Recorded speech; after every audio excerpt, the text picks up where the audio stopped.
이사야서 오늘도 이곳저곳 신구약의 말씀을 이렇게 교차적으로 왔다 갔다 보면서 말씀 전하겠습니다. 그 성경에 보면 끝난 이야기가 있고 아직도 끝나지 않고 계속되는 이야기가 있습니다. 영어로 하면 finished story가 있고 unfinished story가 있어요. 예수님께서 십자가 위에서 마지막으로 뭐라고 외치셨어요? 다 이루었다.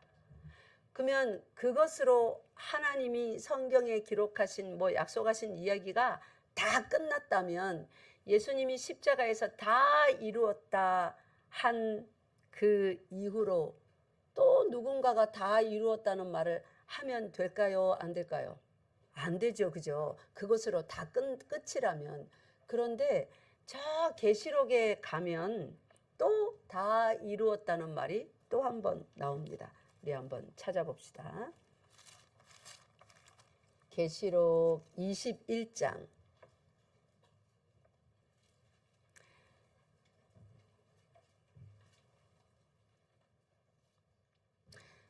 계시록 21장 5절 6절 읽겠습니다. 여기 5절에 보면 보좌에 앉으신 이가 나오는데 우리가 보좌에 좌정하여 계신 이를 성부, 성자, 성령 삼위일체 하나님 중에서 누구라고 우리가 알고 있나요?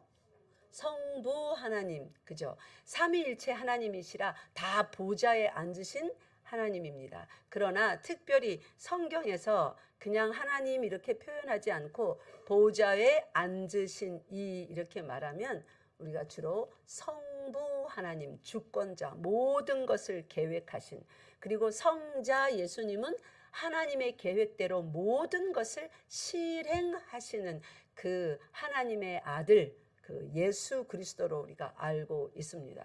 그리고 성령 하나님, 삼위인 성령 하나님도 물론 보좌에 앉으신 하나님이시나 좀 더 구체적으로 자세한 지식으로 우리가 배우기로는 성령 하나님은 성부 아버지 하나님께서 계획하신 모든 것이 성자 아들 예수님에 의해서 다 실행되시고 나서 성령 하나님에 의해서 그것이 전부 누구의 것이 되게 하셨어요? 우리의 것이, 우리에게 적용돼서 성부께서 계획하시고 성자께서 실행하신 일이 아무리 위대하고 좋은 은혜로운 일이라도, 복에 복이 되는 일이라도, 구슬이 서말이라도 뭐예요? 네.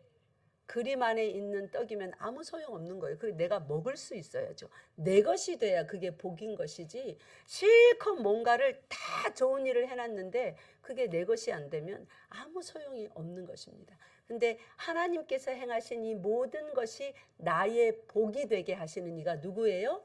성령 하나님이에요. 우리에게 보내지셔서 예수 그리스도의 약속대로 우리 속에 지금 살아계십니다. 우리는 그분 안에서 예수님을 나의 구주로 고백하게 되고 성부 하나님을 천지의 창조주로 주권자로 고백하게 되는 것입니다. 그럼으로써 그 하나님이 나의 하나님인 것을 고백하니까 하나님이 당신의 이름을 걸고 약속하신 모든 것이 다 누구 것이 되는 거예요? 내 것이 되는 거예요. 이 모든 믿음의 고백이, 또 믿음으로 복을 취하는 이런 모든 일이 성령께서 내 속에 있음으로 가능한 것입니다. 그래서 자, 다시 계시록 21장에 와보세요. 보좌에 앉으시니 하면 성부 하나님을 지칭한다고 볼 수 있습니다. 그리고 물론 삼위일체 하나님을 다 뜻한다고 봐도 틀리지 않습니다. 자, 5절 6절 읽겠습니다. 시작. 보좌에 앉으신 이가 이르시되 보라 내가 만물을 새롭게 하노라 하시고, 또 이르시되 이 말은 신실하고 참되니 기록하라 하시고, 또 내게 말씀하시되 이루었도다. 나는 알파와 오메가요 처음과 마지막이라. 내가 생명수 샘물을 목마른 자에게 값없이 주리니. 아멘. 여기 7절에 보니까 이 말씀을 하신 하나님께서 계속 말씀하시는지, 이기는 자는 이것들을 상속으로 받으리라. 나는 그의 하나님이 되고 그는 내 아들이 되리라. 이렇게 말씀하셨습니다. 나는 그의 하나님이 되고 그는 내 아들이 되리라. 이 말씀은 저기 출애굽기 19장에 가면 이스라엘 백성을 애굽의 종살이에서 430년간 종살이를 했어요. 전부 다 구원해 내시고 시내산 앞에 딱 모아놓고는 하나님이 율법을 주실 때 하는 말씀입니다. 너희들이 내게 속하였고 온 세계 가운데서 이 말씀대로 잘 지켜 행하면 나는 너의 뭐가 된다고요? 하나님이 되고 너희는 나의 백성, 제사장, 나라가 된다. 이 말을 다른 말로 하면 내 아들이 된다. 그 말입니다. 하나님께서 또 예수 그리스도를 세상에 보내셔서 예수께서 세례를 받고 물에서 이렇게 올라오실 때 하늘이 열리며 성령이 비둘기같이 그의 위로 내려오시면서 하나님이 뭐라고 선포하시던가요? 이는 내 사랑하는 자요, 내 기뻐하는 자라. 기뻐하는 아들이라 선포하십니다.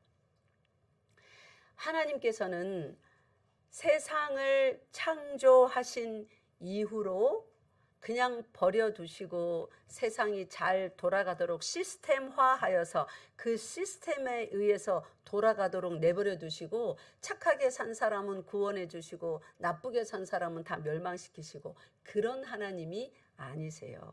어떠한 계획 가운데 세상을 창조하신 이후로 사람들 속에서 동행하시며 그가 예정하신 백성들을 끝까지 사랑해 내셔서 다 이루었다 말씀하시고 예수 그리스도를 통하여 또 저 끝에 요한계시록 모든 것이 마치실 때 친히 다 이루었다 선포하시는 주권자 하나님이십니다. 믿습니까?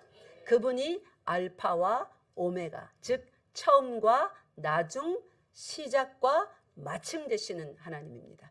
그래서 우리가 소설책을 읽으면 저자가 있습니다. 그죠? 소설책 혼자 어디서 툭 튀어나온 게 아닙니다. 누가 있어요? 그 이야기를 쓴 저자가 있어서 시작부터 끝까지 어떤 주제를 가지고 이야기를 쭉 이어나갑니다. 그 안에 주인공도 있고 뭐 조연도 있고 그냥 길가에 지나가는 사람도 있고 여러 가지 등장인물이 등장합니다. 성경 이야기도 마찬가지입니다. 우리가 어디서 와서 어디로 가는지 모릅니다. 소설 속의 인물들이 자기 스스로는 어디서 와서 어디로 가는지 그 인물들이 압니까? 모릅니다. 누구는 알아요? 그 소설을 쓴 저자는 알아요. 그것처럼 이 땅에 태어난 모든 사람은 태어나자마자 자기가 누군지 압니까? 전혀 모릅니다. 초등학교 정도 잘하고 중고등학교 잘해도 자기가 누군지 정체성을 명확하게 압니까? 이 땅에 태어났으니까 뭘 하고 살아야 되는지, 무엇을 위하여 목적된 삶인지 그 사람 자신은 압니까? 모릅니다. 누구는 알아요? 그 사람을 만드신 분. 소설 속의 이야기를 쓴 저자는 그 소설 속에 등장하는 모든 인물들의 스토리를 처음부터 끝까지 다 알듯이, 왜냐하면 그 소설가가 계획한 거거든요. 이 땅에 태어난 모든 사람들이 왜 사람인데 그렇게 똑똑한 지각을 가졌는데 자기가 누군지, 왜 태어났는지, 무엇을 위하여 살아야 되는지, 나는 도대체 뭘 잘할 수 있는지 알아요, 몰라요?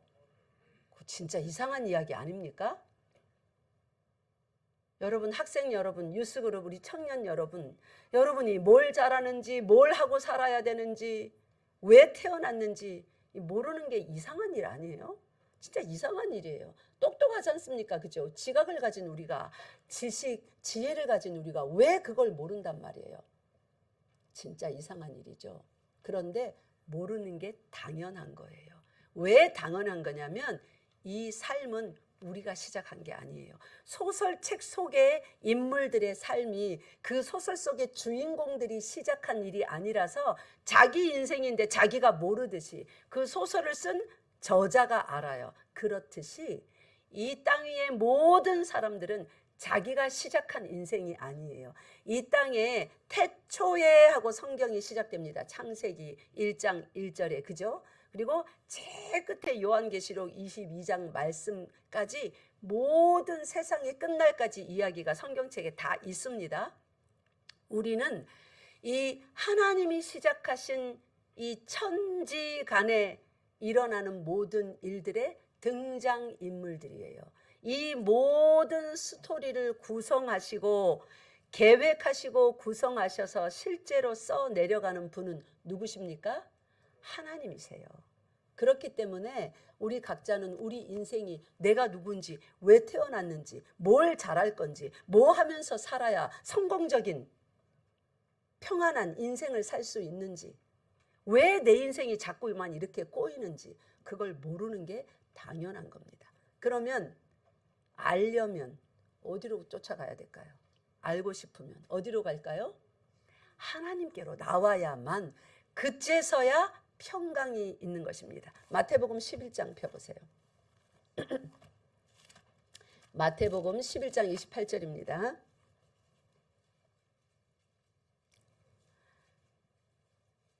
마태복음 11장 28절 그 유명한 구절. 제가 지금까지 이 세상과 사람들의 인생, 왜 우리는 이렇게 똑똑한데 가르쳐주면 뭐든지 다 아는데 왜 내 자신에 대해서는 모르는가? 다 알면서 왜 내 인생에 대해서는 모르는가? 아무리 연구하고 책을 다 뒤져도 내가 누군지, 내 인생이 어떻게 되는 건지, 어디서 와서 어디로 가는지 그거는 왜 모르는지. 그래서 참으로 고통도 많고 고민도 많습니다. 이렇게 불안하고 초조하고 고민 많은 이 인생들이 어디 가야 진짜로 쉴 수 있는지 여기에 답을 제시하고 있습니다. 28절 읽겠습니다. 시작. 수고하고 무거운 짐진 자들아 다 내게로 오라. 내가 너희를 쉬게 하리라. 아멘. 믿습니까? 예. 아무리 세상 속에서 별의별 책을 다 읽고 오만 똑똑하다는 사람, 유명한 사람, 점쟁이, 무당, 모든 종교 다 쫓아다녀봐야 우리의 인생의 짐은 내려놓아지지 않습니다. 머릿속에 가슴속에 고통과 근심은 염려는 사라지지 않습니다. 내가 누군지 결과적으로 모릅니다. 내 인생은 어디로 와서 어떻게 끝나는 건지, 왜 그렇게 시작되었고, 나는 왜 이런 환경 속에서 태어났으며, 내 가족들은, 내 남편은, 내 부인은, 내 자녀들은 왜 이런 사람들이 태어났으며, 우리 인생의 끝은 뭔지, 어떻게 살아야 행복한지 아무리 연구하고 질문을 해도 그 고통은 끝나지 않습니다. 왜냐하면 하나님이 계획하신 주권자라서 그래요. 하나님 당신이 이 땅의 모든 사람들의 인생의 스토리를 써 내려가시는 원작자이시라서 그렇습니다. 그 원작자이신 하나님께서 우리들의 인생 가운데 일어나는 많은 일들을 전부 다 허락하셔서 일어나는데 그 고통과 환난을, 그 수고를 끝내주시기 위하여서 2번 말씀하셨습니다. 다 이루었다. 그리고 또 다 이루었다. 왜 2번이나 다 이루었다 했는가? 첫 번째 다 이루었다는 어디에 있습니까? 예수 그리스도께서 십자가에서 돌아가실 때. 우리 한번 찾아서 읽어볼까요? 진짠가 하시는 분들이 막 있는 것 같아요. 그죠? 몇 장 몇 절이에요? 말씀해 주세요. 먼저 찾으신 분. 다 이루었다.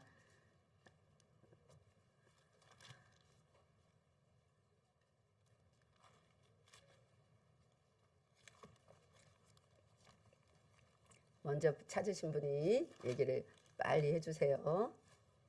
요한복음 19장 30절입니다. 요한복음 19장 30절. 함께 읽겠습니다. 시작. 예수께서 신 포도주를 받으신 후에 이르시되 다 이루었다 하시고 머리를 숙이니 영혼이 떠나가시니라. 아멘. 첫 번째 다 이루었다는 누가 말씀하십니까? 예수께서.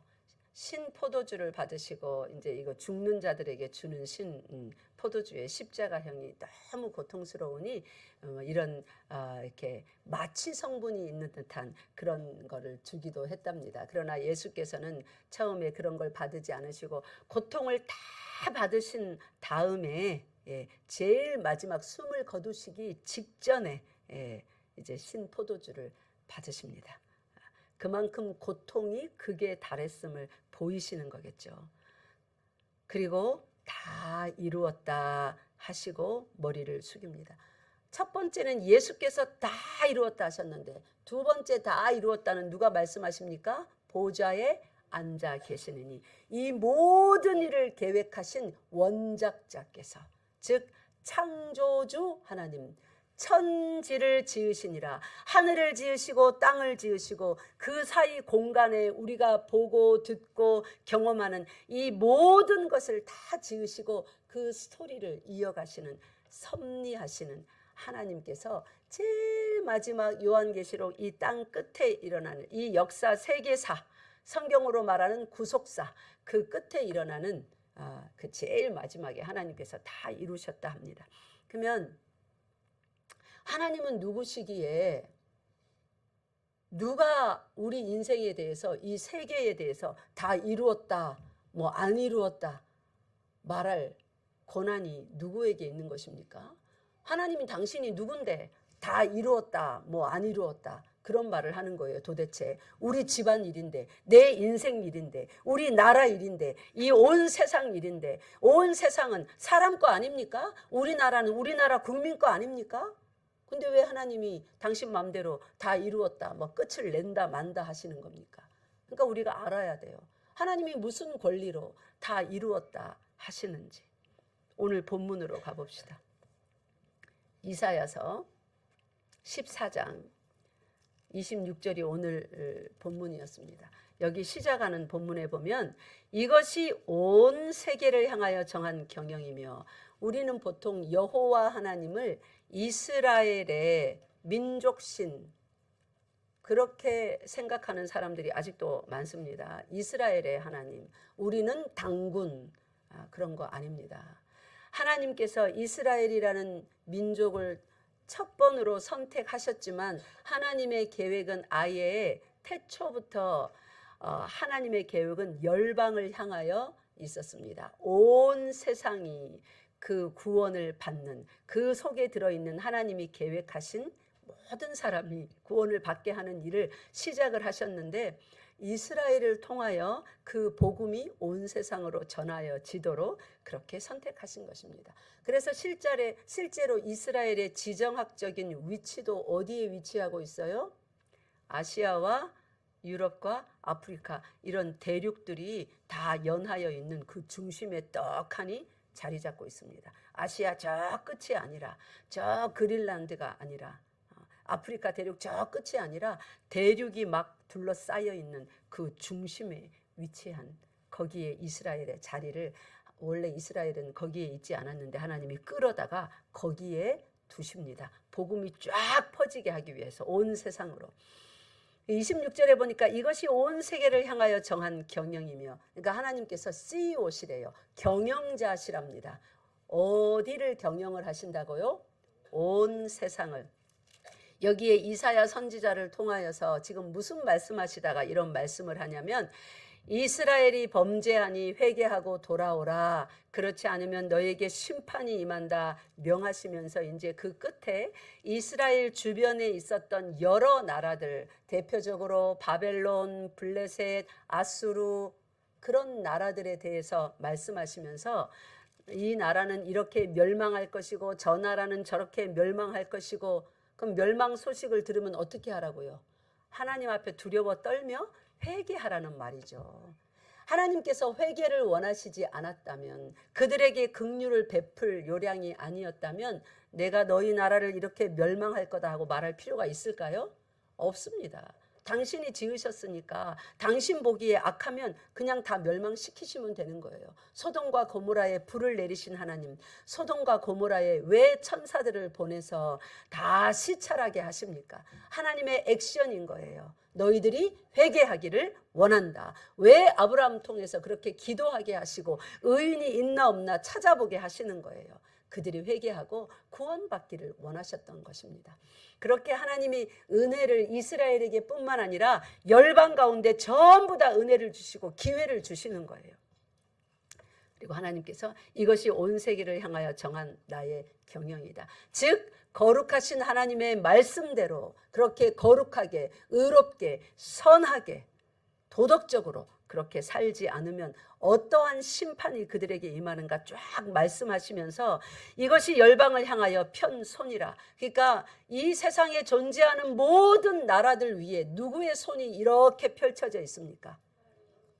하나님의 손이, 그 주권자의 손이, 그분의 손이 펼쳐져 있다는 것은 무슨 의미인 거예요? 네? 당신의 뜻으로 다스리시고 있다는 말이에요. 하나님의 뜻에 맞게 선하게 의롭게 예수 이름 부르며 사는 사람들에게는 그가 약속하신 구원을 베푸시려고, 끝까지 거부하고 믿지 아니하는 자들에게는 멸망의 심판을 내리시려고 하나님의 손이 이렇게 펼쳐져 있다는 거예요. 열방 가운데 펼쳐진 그의 손은 언제 거두어 들이십니까? 그것은 이 열방 가운데서 하나님의 은혜가 거두어 드린다는 말이에요. 이제 은혜가 거두어 드리지면 우리가 보는 이 해 날마다 동에서 떠서 서로 질 것 같죠? 아니요. 하나님의 펴신 손이 거두어지는 날 해는 더 이상 동쪽에서 떠서 서쪽으로 지지 않습니다. 해는 다 땅으로 떨어져 불탑니다. 이 땅이 불탈 때 별도 달도, 그것이 계시록에 기록되어져 있습니다. 하늘이 종이축이 말리는 것처럼 두루마리처럼 두루루 말려서 하늘이 다 없어져 버립니다. 그러니까 우리가 살아가는 이 공간 자체가 없어지는 것이죠. 하늘과 땅 사이의 이 공간 자체가, 호흡할 수 있는 공기도 없어지겠죠.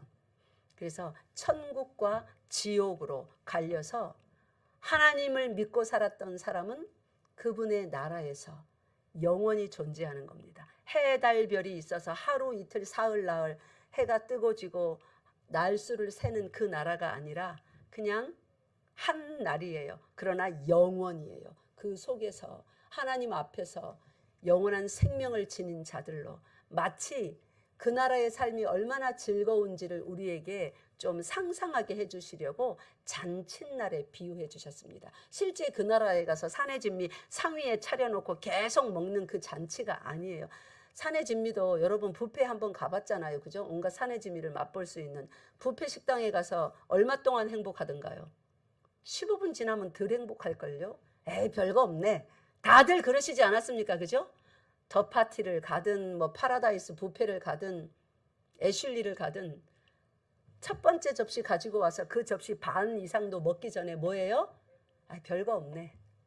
돈만 많이 들었다.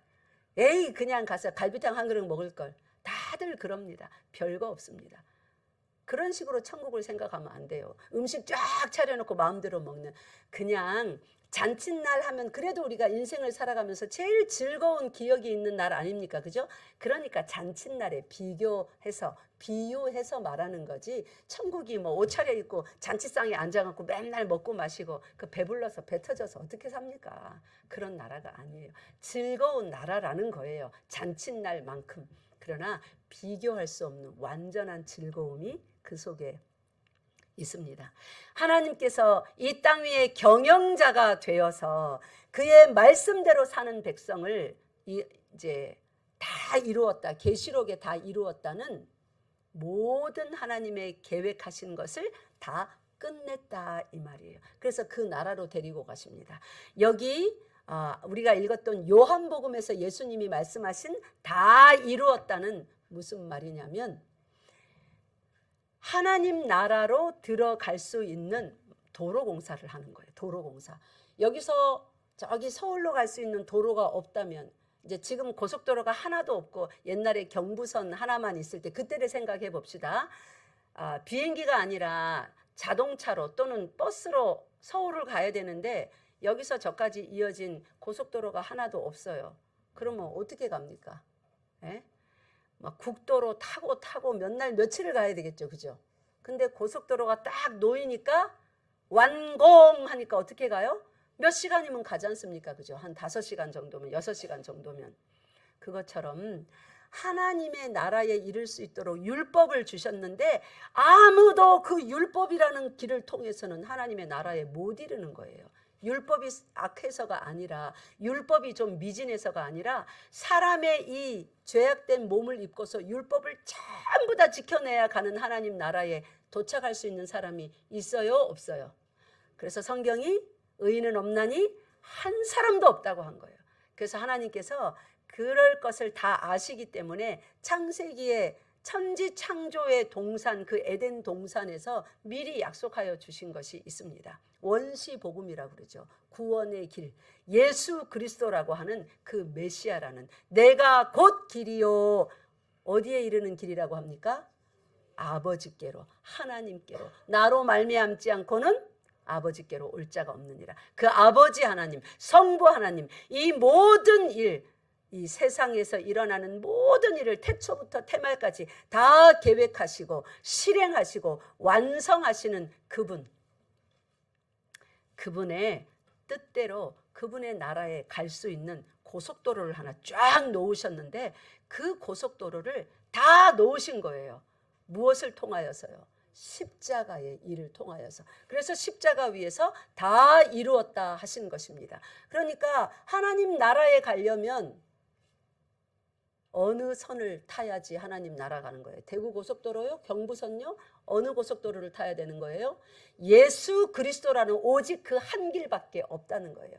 그래서 구약 성경에 약속하신 메시아 관련 모든 말씀을 뭐 했다는 거예요? 예수님이 십자가 위에서. 따라하세요. 다 이루었다. 다 이루었다. 구원받을 수 있는 그 길을, 그 고속도로를, 그 길을 다 이루었다는 말이에요. 그러면 이제 저 마지막에 계시록에 있는 다 이루었다는 이사야 15장, 오늘 여기에 이것이 온 세계를 향하여 정한 경영이며 누구는 멸망의 심판으로, 또 누구는 구원의 은혜로, 이렇게 하나님께서 결정 지으셔서 이렇게도 할 수 있고 저렇게도 할 수 있는 그 하나님께서 애초에 계획하신 일이 있어요. 자, 여기 다시 이사야 14장 펴보세요. 14장 24절 한번 읽읍시다. 24절도 읽고 27절도 읽겠습니다. 이사야 14장 24절 함께 읽겠습니다. 시작. 만군의 여호와께서 맹세하여 이르시되 내가 생각한 것이 반드시 되며 내가 경영한 것을 반드시 이루리라 하시면서 여기에 아수르라는 나라는, 블레셋이라는 나라는, 바벨론이라는 나라는 뭐 어떻게 될 것인가 쫙 말씀을 하셨는데, 실제로 역사 가운데 이거는 기독교에서 말하는 게 아니라 실제로 세계사에 기록된 일입니다. 그 나라들이 성경에 기록하여 주신 이러한 방식으로 그렇게 다 멸망을 하였습니다. 그러니까 성경에도 기록되어 있고 어디에도 기록되어 있어요? 세계사, 역사, 우리가 학교에서 배우는 그 역사에도 기록된 일입니다. 그런데 하나님께서 여기 보니까 만군의 여호와께서 맹세하여 이르되, 맹세를 하면서 말씀하신대요. 뭐 어떻게 될 거리라고요? 하나님께서 생각한 것이 반드시 되며 내가 경영한 것을 반드시, 경영주로서, 이 세상의 경영주로서, 이 세계사의 모든 주권자로서 내가 생각한 대로, 내가 뜻한 대로 반드시 된다. 그래서 성경에 기록되어 있는 그 나라들이, 구약 성경에 기록된 모든, 어떻게 되리라고 기록된 그 모든 나라들이 전부 다 그렇게 되었습니다. 하물며 지금 이집트 있잖아요. 그 이집트에 대해서는 성경에서 뭐라고 기록했던가요? 우리 에스겔서에서 배웠잖아요. 다시는 그들이 힘을 얻어서 이전의 영광을 회복하지 못하리라 되어 있습니다. 완전히 멸망한다고 기록되어 있지 않고. 그래서 지금 이집트가 저렇게 있잖아요. 옛날에 그 영광을 다시 회복하지 못하고 그저 미미한 하나의 나라로만 남아있지 않습니까? 그렇게 하나님께서 증거를 삼으시는 거예요. 세계사에서도 기록되어 있고 성경에도 기록되어 있는, 너희들이 나의 경영 능력을 확인하였느냐 그 말이에요. 그 경영 능력을 가지신 그 지혜와 그 뜻과 그 모든 힘을 가지신 하나님께서 또 이렇게 말씀하십니다. 이사야 14장 27절 시작. 만군의 여호와께서 경영하셨은즉 누가 능히 그것을 패하며 그의 손을 펴서 쓴즉 누가 능히 그것을 돌이키라. 하나님께서 손을 이 만민 위에 만국 위에 쫙 펴시고 내가 이렇게 하리라 하고 한번 말씀하셨는데 누가 하나님이 그것을 손 펴서 내가 이렇게 하리라 하고 선포하셨는데 못하도록 그 손을 내리거나 오므리게, 즉 그 뜻대로 못하게 할 수 있겠느냐 이 말이에요. 구약 성경에 예수 관련하여서 언약한 모든 것을 전부 다 이루어 주셨습니다. 그렇게 메시아를 이 땅 가운데 태어나게 하시고 사람으로서 살게 하시고 사람이시고 하나님이신 그 분이 힘이 없어서 잡혀 죽은 것이 아니라 뭐 때문에요? 하나님의 뜻을 이루시기 위하여서 우리의 죄값을 대신 치러주시고 구원의 길을 여신다고 하셨거든요. 그 일을 이루시기 위하여서 모든 능력이 그 속에 있지만 아무 능력도 사용하지 않으시고 힘없는 양처럼 잡혀서 도살당하는 양처럼 십자가 위에서 그렇게 죽으시며 죽으시기 직전에 말씀하신 거예요. 다 이루었다. 이것은 세상이 두려워 떨어야 되는 선포이십니다. 하나님께서 그렇게 다 이루시면 십자가로서 구원의 길을 활짝 여셨으면 그 다음에 이제 어떤 일이 일어나는 겁니까? 세상이 두려워 떨어야 되는 지점은 바로 이 지점입니다. 이제 어떤 일이 일어나냐면 다 이루셨기 때문에 구원의 길을, 그 고속도로를 여기서 땅에서 하나님 나라로 향한 구원의 길, 그 고속도로, 유일한 길인 예수 그리스도라는 그 길을 다 이루셨기 때문에 이제 그때부터 어떤 일이 일어나냐면 천국 백성과 어디 백성요? 지옥 백성이 완전히 갈라지는 그 일이 일어나는 것입니다. 믿습니까? 그래서 하나님께서는 지금 계속 그 일을 하고 계세요. 천국으로 갈 그 백성들에게는 믿음을 더하셔서 어느 날 말씀을 들었는데 예전에는 안 믿기던 말씀, 듣기 싫었던 말씀이 왠지 귀에 자꾸 좋게 들리기 시작합니다. 우리가 다 그래서 예수 믿었지 않습니까? 그죠? 아우 웃기는 소리 하고 있네. 뭐 그런 미신 같은 얘기를, 신화 같은 얘기를. 그 이스라엘의 신화 아니야? 우리나라 단군 신화 있듯이. 그렇게 취급했는데 왠지 무시하지 못할 이야기로 내 귀에 좋게 들리고 내 마음속에 딱 자리 잡혀서 이게 뽑혀져 나가지 않는 거예요. 그걸 하나님의 은혜라고 하는 것입니다. 심겨지도록 그 말씀이. 여러분과 제가 이 땅에 예수 안 믿는 사람보다 지식이 좀 모자랍니까? 좀 들떨어진 뭐 장애인들입니까? 그래서 이거를 사실로 믿습니까? 아닙니다. 여러분들도 다 똑똑하잖아요. 어쩌면 누구보다도 더 똑똑하잖아요. 저 밖에 있는. 그런데 왜 이거를 사실로 믿는 거예요?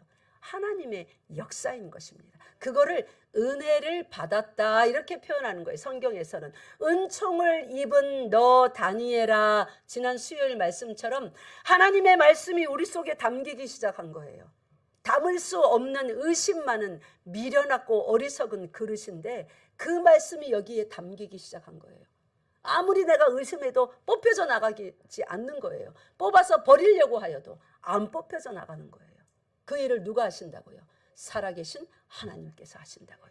예수 그리스도라는 그 길을, 구원의 길을 딱 완성하시고 다 이루었다는 선포가 이 천지 사이에 이 우주 공간 가운데 선포되게 하신 이후로 적극적으로 그 일을 하신다고요.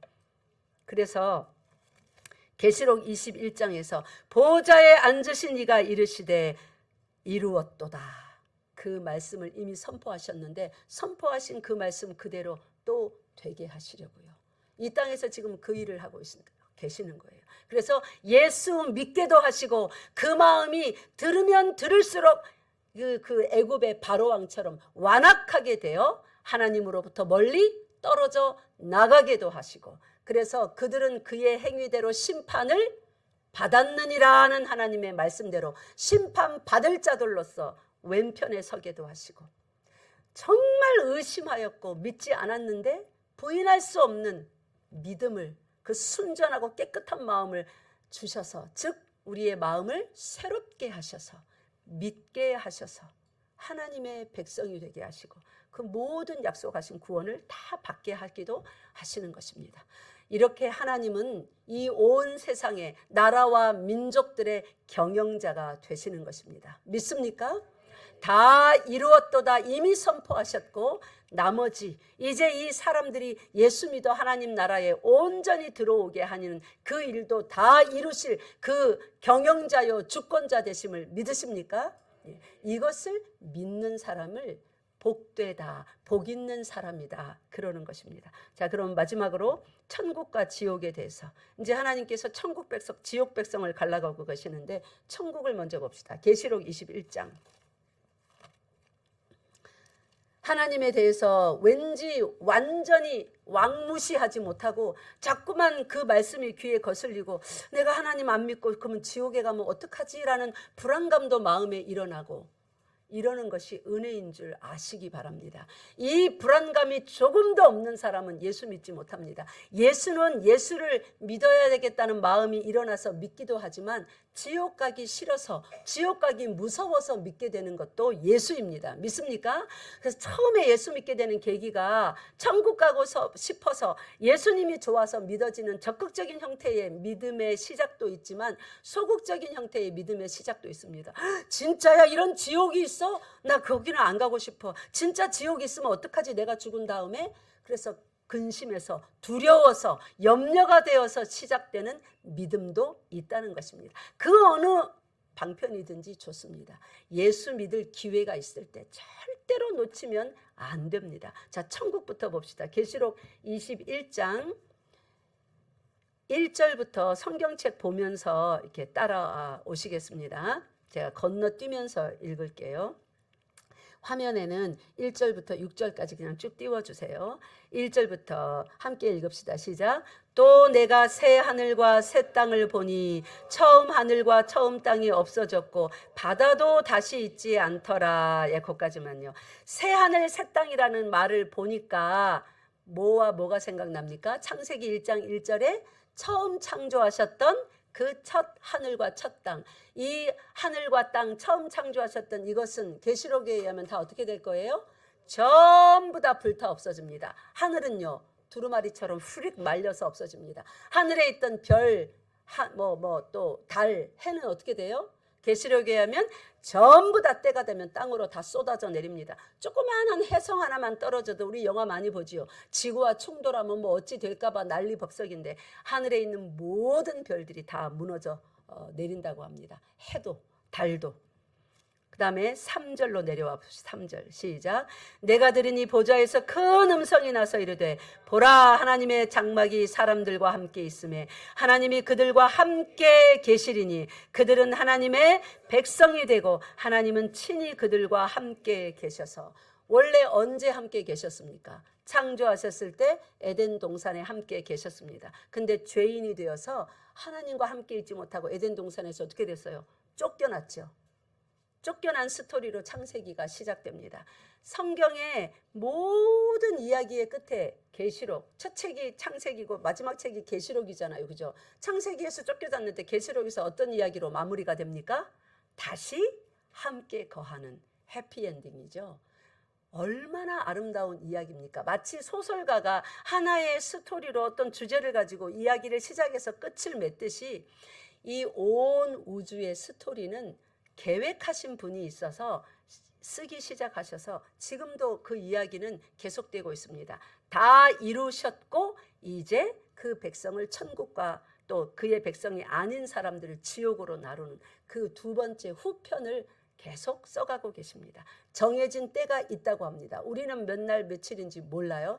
정해진 때가 되면 반드시, 근데 지금 가까이 왔다고 그러죠. 그때가 되면 여기에서 다 이루었다 한 그 일이 누구 눈앞에도 보이는 거예요? 하나님만 알고 있는 그 일이 우리 눈앞에도 보이는 그런 날이 온답니다. 그래서 새 하늘과 새 땅이 우리 앞에 다가오는데 그때 우리는 하나님의 친 백성으로서 친히 하나님과 함께 거하게 된대요. 그때 어떤 일이 있는가? 4절 5절 읽읍시다. 시작. 모든 눈물을 그 눈에서 닦아주시니 다시는 사망이 없고 애통하는 것이나 곡하는 것이나 아픈 것이 다시 있지 아니하리니 처음 것들이 다 지나갔음이로라. 보좌에 앉으신 이가 이르시되 보라 내가 만물을 새롭게 하노라 하시고 또 이르시되 이 말은 신실하니 참되니 기록하라 하시고. 아멘. 여기까지가 다 이루시는 하나님의 스토리인 것입니다. 그러면 하나님의 백성은 하나님의 나라로 불러들이셔서 눈물을 다 닦아주시고 주시고 다시는 이제 힘들고 슬프고 어려운 저주가 없는 이 땅에서, 죽음이 없는, 아픈 것이 없는 이 땅에서 살게 하시는데, 그러면 지옥은 어떤 일이 일어나면 누가 가는가? 마가복음 9장 펴보시기 바랍니다.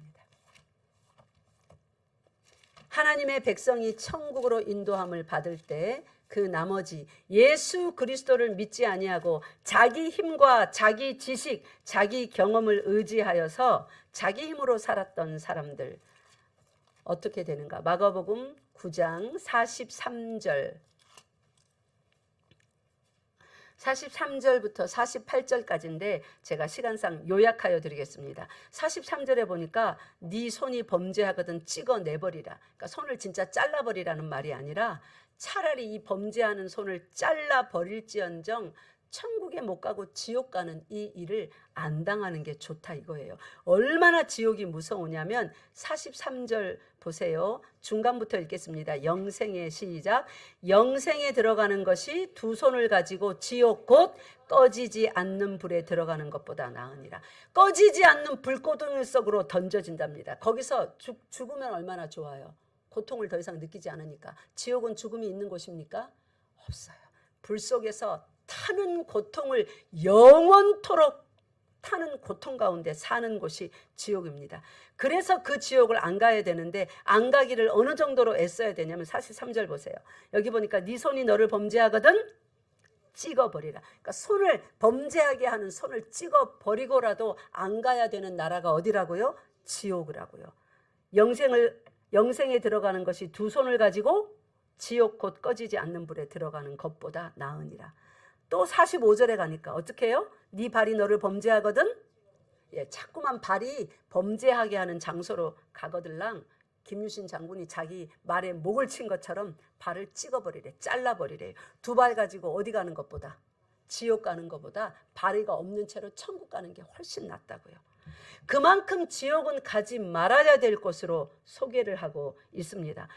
또 말합니다. 47절에 네 눈이 너를 범죄하거든 어떻게 하라고요? 빼버리라고요. 자꾸만 더러운 거 보고 그렇게 하는 눈이라면, 죄 짓게 진다면 빼버리는 게 차라리 좋다. 왜요? 죄 안 짓고 지옥 안 가는 것이 좋기 때문에. 그럼 지옥은 도대체 어떤 나라이기 때문에 이렇게 무시무시하게 경고를 하는가? 48절 읽겠습니다. 다 같이 시작. 거기에서는 구더기도 죽지 않고 불도 꺼지지 아니하느니라. 아멘. 하물며 구더기 한 마리도, 그 연약한 생명체도 죽지 않는데 차라리 죽여주십시오. 제발 부탁입니다. 가장 잔인한 방법으로 내 피부 조직을 다 벗겨내고 소금을 쳐서 죽여도 좋으니까 차라리 그렇게 죽여주세요 하고, 죽음이 소원인 나라가 지옥이에요. 근데 죽을 수가 있다고요? 없습니다. 영원히 고통과 불안과 공포 속에서, 고통 속에서, 불구덩이에서 살아가는 나라가 지옥입니다. 그냥 들으세요. 마태복음 10장 28절에는 이런 말씀도 있어요. 몸은 죽여도 영혼은 능히 죽이지 못하는 자들을 두려워하지 말고 이 세상에서 죽임을 당해봐야 몸만 죽는데요. 영혼이 죽는 날이 오는데 그 날이 예수님께서 다시 오시는 날입니다. 영혼이 죽으면 아무 감각이 없으면 좋은데 영혼이 죽는다는 게 무슨 말이냐면 바로 지옥에 던져진다는 말이에요. 그게 진짜 죽음이에요. 영혼 육이 지옥에서, 불구덩이 속에서 구더기도 안 죽는 그 나라에서 영원한 고통 가운데 미친 듯이 부르짖으며 이를 갈며 탈출구를 찾아 헤매나 거기는 더 이상의 탈출구가 없습니다. 하나님의 조그마한 은혜도 없습니다. 해가 뜨고 지던 그 지금의 이 땅의 삶이 거기는 없습니다. 해가 없는 나라. 몸과 영혼을 능히 지옥에 멸하실 수 있는 일을 두려워하라. 너에게는 머리털까지 다 세신 바 되었나니 두려워해야 될 것은 두려워하고 두려워하지 말아야 될 것을 두려워하지 말아야 됩니다. 여러분 예수님이 이미 여러분 속에 들어오셨으니 예수 잘 믿으시기 바랍니다. 아직 예수 안 믿는 분은 귀에 복음이 들렸을 때 꼭 예수 붙잡아 지옥까지 마시기 바랍니다. 기도하겠습니다. 하나님 아버지, 하나님의 세계가 분명히 있음을 성경을 통하여서 오늘 배우게 하시니 감사합니다. 하나님이 이 온 세상과 민족의 경영자요 주권자이시며 언젠가 이 세계사를 끝내실 때에는 하나님의 백성은 하나님의 나라로, 그 외에 예수 믿지 아니하고 자기 힘을 의지하며 살았던 모든 하나님의 원수들로 분류되는 그 사람들은 구더기도 죽지 않은 불못 가운데 지옥으로 던져버리신다. 성경은 명확히 기록하였고 그것이 이미 다 이루어진 일이라고 선포하고 있습니다. 하나님 나라에서 다 이루어진 그 일이 이제 예수 그리스도의 일이 땅에서도 다 이룬 것처럼 나머지 그 일도 이 땅에서 다 이루어질 것을 믿사옵나이다. 하나님 아버지, 이 믿음을 가지고 여기 말씀을 들은 우리 모두가 반드시 하나님 나라 그 천국까지 이르게 하여 주시옵소서. 우리 주 예수 그리스도 이름으로 기도드리옵나이다. 아멘.